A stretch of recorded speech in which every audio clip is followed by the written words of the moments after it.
Hey friend, welcome back. This is the Daily Spark. Let's learn something fun today. Hey everyone, grab your coffee or your tea. I was sitting on my balcony last night. It was late, maybe 2 in the morning. Oh, the classic James midnight thinking hour. Exactly. I was holding a mug of tea that had gone completely cold. I was just staring up at the stars, trying to pick out the constellations in the dark. It is so hard to see them in the city, right? All the streetlights get in the way. It really is. But even seeing just 1 or 2 faint stars, it makes you feel so small. And sometimes learning a language feels exactly like staring at that huge, endless sky. Oh, definitely. You look at all the thousands of words you don't know, and it feels terrifying. Right. It feels scary and completely overwhelming. But English is actually easy. It is not about perfect rules or memorizing the whole sky. It is just about connection. It's about sharing what you see. I love that. Just focus on one star at a time. Exactly. Today, you will learn how to talk about incredible human achievements while exploring the story of the first person in space. So, Leo, have you ever looked up at the night sky, maybe when it's super dark and quiet, and wondered what it feels like to completely leave our planet behind? Honestly, no way. I look at the stars and think they are beautiful, sure, but going there? I just think about how terrifying it would be to sit on top of a giant rocket. That is a very fair point. You're basically strapping yourself to a controlled explosion. Exactly. I mean, think about it. The noise, the shaking, the fire. You're just sitting there waiting for it to blow up. No, thank you. It takes crazy bravery. But think about the time period too. It was 1961. We didn't have smartphones or the internet. People were driving big, heavy cars and watching tiny black and white televisions. Right, computers were the size of a whole room back then, and they were probably slower than a cheap calculator today. Exactly. They were doing complex math with pencils and paper. And this one guy, Yuri Gagarin, just 27 years old, decided to go up there. 27? Wait, hold on, that's my exact age. Yep, at your age, he was squeezed into a tiny metal ball called Vostok 1. He was completely alone, trusting that this new machine would bring him home. That's wild. I mean, I get stressed out just calling a restaurant to order a pizza. I can't imagine volunteering to leave the Earth. Well, his trip was incredibly short. The whole thing, launching up, flying around the Earth, and coming back down, took exactly 108 minutes. Just 108 minutes? That's literally shorter than a Marvel movie. I spend more time deciding what to watch on TV. It really is crazy. But those short minutes changed how we see everything. Before that flight, space was just an idea, a blank, empty map. Like a fairy tale almost, something you read about in books. Exactly. People dreamed about it, but nobody knew if a human could even survive. But after those 108 minutes, everything changed. We knew we could actually go there and that we belonged among the stars. Let's dig into how it happened and the phrases you need to talk about it. Well, I remember sitting on the biggest roller coaster in Europe last year. We were locked into our seats at the very highest peak, just waiting for the drop. Honestly, the silence was totally terrifying. I bet you were completely frozen in fear up there. Exactly. I didn't mean to, but I literally had to hold my breath. That is perfectly natural, and it is actually our first phrase today. Hold your breath. It is not just about stopping air from entering your lungs, it's a physical feeling of extreme nervous tension. Right, you feel it deep in your shoulders. Your stomach ties into tight knots. You're waiting for something huge. Now imagine being Yuri Gagarin back in 1961, locked inside a tiny, cramped metal capsule. Sitting on top of thousands of gallons of explosive rocket fuel. He was about to start a totally new journey into the unknown. He had to be incredibly brave to just sit there and wait. Think about that for a second. My little roller coaster ride was absolutely nothing compared to that pressure. The tension builds in the control room, and then, finally, the clock hits 0. That brings us to our next phrase, liftoff. It literally means the rocket physically leaves the solid ground. But liftoff feels totally different from just saying the word start. You know, it feels heavy and powerful, like a massive, unstoppable force is suddenly pushing upward. Yes, it is the thrilling, explosive release of all that nervous tension. We usually use it when humans push huge boundaries to explore new frontiers. It's that exact second when the waiting finally ends. Exactly, and the real dangerous action finally begins. Let us give you a use it tomorrow tip for these phrases. Well, you can totally use hold your breath at the office, like I'm holding my breath for the manager's feedback. Perfect. It shows you were nervously waiting for an outcome. And for the second one, try using it for a big team launch. You can say, our new marketing project will lift off next Monday. Using these phrases makes your everyday English sound so much more dynamic. Speaking of launching new projects, what if something goes totally wrong? Oh, I hate that. It is the worst feeling ever. Well, honestly, even top scientists feel that way sometimes. Oh, really? Even the rocket geniuses? Yes! Listen to this sentence. The space doctors did a mistake. Oh, my ears. No, that sounds completely wrong. Right? I hear it all the time, but we never do a mistake. People translate it from their native languages directly. It's super common. Exactly. We make a mistake. Think about how that feels. It feels like you built the problem yourself. You created it out of nothing. Like you baked a terrible cake, you made it with your own hands. It's a heavy, guilty feeling, you know? Back in 1961, doctors thought human bodies had a strict limit. They honestly believed a person would just freeze or faint up there. But they made a huge mistake. A beautifully massive error. Imagine you accidentally deleted a huge work file. What would you say to your boss to admit you made a mistake? Ugh, that is a terrifying scenario. I would probably hide under my desk. I know, right? But those space doctors were thrilled to be wrong. Which brings us to our next phrase, turn out to be. I love this one. It feels like a magic trick. Yes, you expect one thing, but surprise, the reality is totally different. Like a crazy plot twist in a movie. Space was supposed to be instantly deadly. They thought his heart might stop completely. But it turned out to be surprisingly calm. He felt completely fine. Gagarin's incredible journey helped prove that humans could survive. It proved we actually belong up there. Here is a quick tip to use tomorrow. Did a boring task surprise you? Just say that task turned out to be really fun. Since Gagarin helped prove we belong up there, the real fun began. Oh, totally. He actually got to look out the tiny spaceship window. The view must have been absolutely unbelievable. I cannot even imagine it. You know, in English culture, looking down usually means acting superior. Right, it usually feels arrogant, like a snobby boss judging you. Exactly. It's almost always a negative feeling in conversation. But Gagarin literally had to look down on the Earth.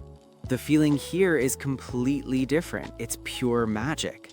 He wasn't judging the planet, he was completely admiring it. It takes a really brave person to explore that high up. And when he did, he finally looked down on oceans and clouds. Honestly, you have reached the top of a huge hill before, right? You look down on your tiny city and feel totally amazed. I mean, what else could he do in that tiny space capsule? He just had to sit back and take it all in. Oh, I honestly love that phrase so much, to take it all in. How does that phrase actually feel to you when you say it? Well, it feels like pressing a giant pause button on your life. You're not rushing at all. Your mind is completely quiet. Yes, you're just absorbing every single beautiful detail around you. Like standing at the edge of the ocean. You just stand quietly. Exactly. Gagarin had exactly 108 minutes to take it all in. He watched the glowing sunrise. He saw the stars shining brightly. So, here is your quick practice tip to use tomorrow. Step outside early in the morning and find a nice view. Leave your phone inside the house. Just breathe the fresh air. Look at the morning sky and just take it all in. Taking it all in sounds so peaceful. I love that feeling. It really does, but Gagarin's flight was not a relaxing holiday. Definitely not. It was a frantic, terrifying dash into the unknown. He went up, did one quick loop, and dropped back down. Right. Some historians think 108 minutes was way too short. They feel it did not really test human endurance at all. It barely scratched the limit of what we could actually do. When people discuss this, I love using the phrase point of view. Really? Honestly, I think argue that is much stronger here. Oh, a disagreement. Let's let our listeners decide who is right. Deal. Let's look at argue that first. It is my favorite. It does not mean yelling or fighting, not at all. Right. It feels like planting a firm flag in the ground. Exactly. You are stating a strong belief, no doubts allowed. You are being brave with your words. You stand tall. Think of a lawyer making a calm case in a courtroom. I argue that 108 minutes changed human history forever. See? It feels bold, heavy, and very confident. Okay, your turn. Zelda on your phrase, point of view. Gladly, point of view feels completely different, much more relaxed. How so? What is the feeling? It feels like borrowing someone else's glasses for a minute. Oh, I actually love that image. It makes perfect sense. It's softer. You're just sharing your personal lens. From my point of view, his short journey was a massive success. Yes, you're admitting that other people might see things differently. It leaves the door wide open for friendly conversation. Exactly. So, listeners, which vibe do you prefer today? The firm flag or the borrowed glasses?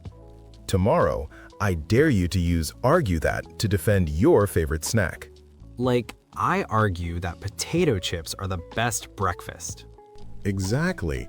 It is a very bold, practical way to practice tomorrow. Defending potato chips for breakfast is definitely brave. But imagine a much scarier drop than losing an argument. Okay, picture this. You are falling from the sky at terrifying speed. You are trapped inside a heavy, burning metal ball. Right, you have no control. Then suddenly, your parachute opens. You finally hit the dirt. The impact is hard, but you're totally safe. Some confused farmers are just staring at you in shock. You did not just land, you changed the whole world. You really did. It's the ultimate feeling of relief and triumph. To describe this crazy moment, we need two phrases. We use touchdown and make history. Touchdown feels so much heavier than just landing. Exactly. I mean, regular airplanes land at the airport every single day. But a spaceship, it touches down. It's an absolute, undeniable event. It carries this massive feeling of relief and finality. The journey is over.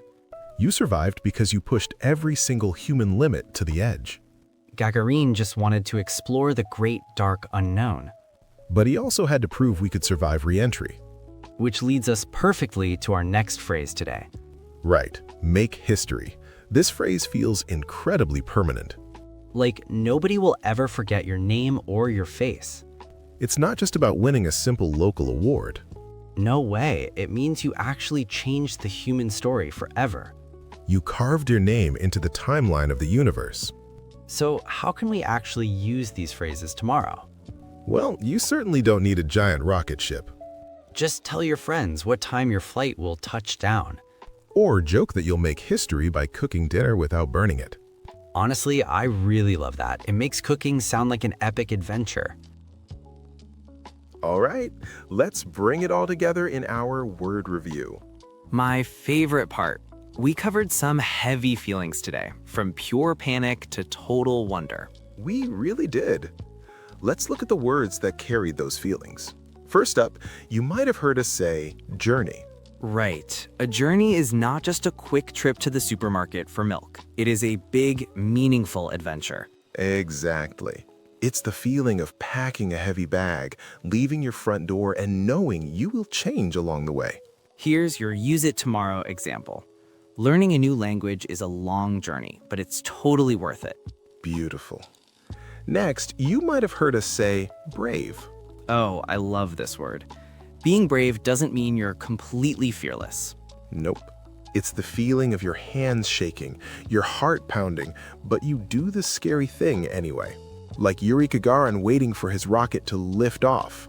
Perfect callback. And remember, we also talked about how the whole world had to hold their breath waiting for his safe return.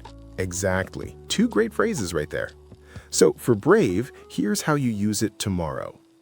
It was really brave of you to admit you made a mistake at work. Oh, admitting mistakes is the worst. I definitely need to be more brave in the office. We all do. Moving on, you might have heard us say explore. Imagine walking around a brand new city on vacation. You have no map. Oh, You just want to see what's out there. That deep curiosity, that's exploring. yes. It's poking around in the unknown and discovering secrets. Your use it tomorrow example? Let's explore the old town this weekend and try to find a hidden cafe. Sounds like a perfect Saturday. Now, you might have heard us say prove. To prove is to show undeniable evidence. It's the proud feeling of saying, watch me, and then actually doing it. Like finally showing your friends you really can cook a good dinner. Exactly. Use it tomorrow like this. I want to prove to my manager that I am ready for a big promotion. And when you finally get that promotion, you can just take it all in and quietly enjoy the moment. Another amazing phrase recap. You are absolutely on fire today, Leo. I try my best. Okay, let's hit our final word. You might have heard us say limit. A limit is that invisible wall. It is the exact point where your brain says, stop, I cannot go any further. It is the absolute edge of your comfort zone. Or, in Yuri's case, the edge of space. Right. But the beauty of a limit is that it can be pushed. Oh. Your use it tomorrow example, I need a quick coffee break. I have reached my limit with this slow computer. Learning a new language can truly feel like you are stepping into deep space. I mean, it is dark, it is unknown, and sometimes you feel like you are floating without a map. Yes, floating and maybe spinning out of control a little bit. But you know, you're never alone up there. We're all figuring it out together. Exactly. Every time you try to speak, you are pushing past your own limits. You are doing something brave. And honestly, that is a beautiful thing. It really is. Remember our promise today, guys. Talking about incredible human achievements is just about sharing the wonder we all feel and keeping it simple. There is absolutely no need to use huge, complicated words. Right. You don't need rocket science vocabulary to tell a great story. So, here's your challenge for the week. Try using the word explore tomorrow. Just once, even if it's just exploring a new podcast on your way to work. Or exploring a new street in your own city. Keep it small. And we want to hear from you. Tell us in the comments. If you could go to space for just 108 minutes, would you do it? Oh, I would pack my bags right now. I mean, the view alone. No way. I'm definitely staying right here on Earth. I get dizzy on a bus. Well, someone has to stay behind and make the coffee, I guess. Exactly. Keep being brave on your English journey, everyone. Next time, we're talking about something very funny but very stressful. Think about that sudden panic when someone asks you a simple question and the easy English word you've known for years completely vanishes from your brain. Like forgetting the word for water or door. We've all been there. It's totally normal, and we'll talk about how to handle it. This has been the Daily Spark Radio. See you next time.